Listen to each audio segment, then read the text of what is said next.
Pemerintah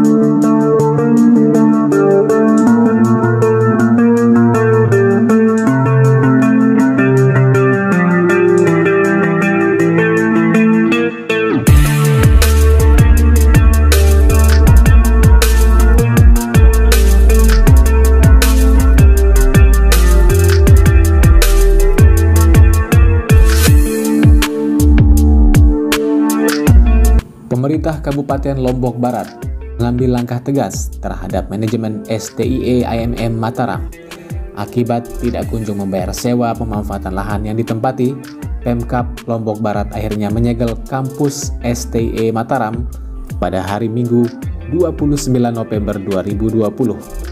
Tim Badan Pengelolaan Keuangan dan Aset Daerah Kabupaten Lombok Barat melakukan penyegelan dengan menggempok salah satu akses pintu keluar masuk kampus. Penyegelan juga dibarengi dengan pemasangan papan larangan kepada pihak pengelola kampus untuk masuk dan memanfaatkan kawasan STIE AMM tanpa izin dari Pemkab Lombok Barat. Pemasangan papan larangan sesuai dengan aturan yang tertuang dalam Perpu Nomor 51 Tahun 1960 tentang larangan pemakaian tanah tanpa izin yang berhak atau berkuasa. Pemasangan papan larangan dikawal petugas Pol PP. Penyegelan ini sempat diwarnai adu mulut antara anggota tim Pemkab Lombok Barat dengan manajemen STIE AMM. Mereka menolak jika Pemkab Lobar memasang atau melakukan penyegelan terhadap kampus, karena itu akan sangat mengganggu aktivitas mahasiswa dan kegiatan di kampus. Pihak kampus bersikeras tidak mau dilakukan penyegelan karena gugatan ke PT UN sudah masuk dan sedang berjalan. Pihak STIE AMM melalui kuasa hukumnya meminta agar Pemkab Lobar menghormati proses gugatan hukum yang sedang berjalan dengan tidak melakukan upaya-upaya penyegelan kampus, apalagi belum ada putusan hukum dari pengadilan.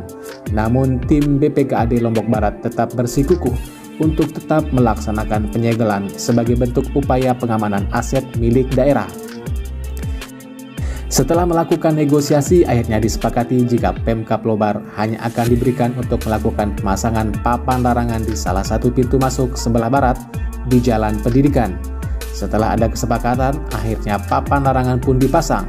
Pemkab Lobar datang dengan membawa mesin las dan langsung memasang papan larangan secara permanen dengan cara dilas.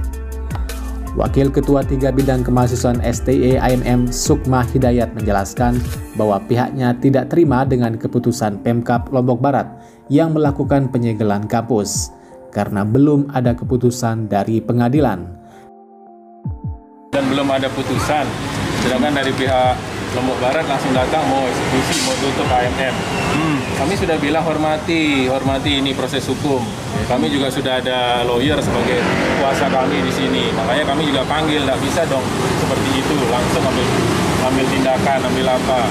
Dan tadi juga dibilang kami sudah dikasih dibatalkan, dikasih peringatan dan segala macam. Kami sudah kirim keberatan.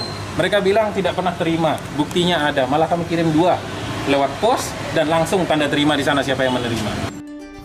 Terkait hal ini, Ketua STIE AMM Dr. Haji Umar Said memberikan penjelasan melalui website stieamm.ac.id.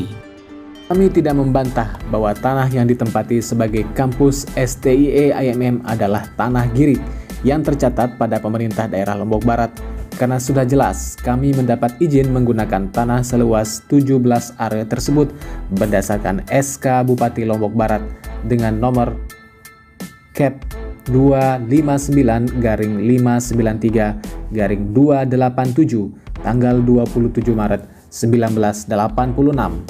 Yang kami persoalkan adalah dalam SK Bupati Lombok Barat dengan nomor Cap .259-593-287 tanggal 27 Maret 1986, kami diberikan izin hak guna pakai dan akan dikembalikan ke negara kalau sudah tidak digunakan lagi, dan tidak ada menyebutkan tentang keharusan membayar sewa.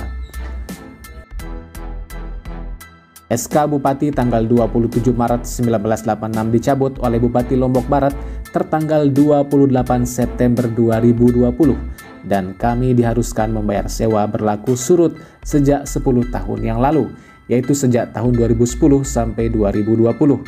ini jelas tidak berdasar. Sementara bupati yang lama tidak pernah mempermasalahkannya. Kami ingin mengetahui adanya peraturan daerah yang mengharuskan lembaga pendidikan untuk membayar sewa tanah yang dikuasai oleh daerah atau negara. Sehingga kalau kami harus membayar sewa, tidak melanggar aturan hukum dan jelas peruntukannya.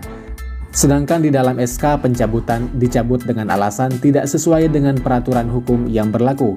Ini karena peraturan daerah Lombok Barat nomor 10 tahun 2015 belum disesuaikan dengan Permendagri nomor 19 tahun 2016 tentang pengelolaan barang milik daerah, sehingga selama ini tidak ada titik temu.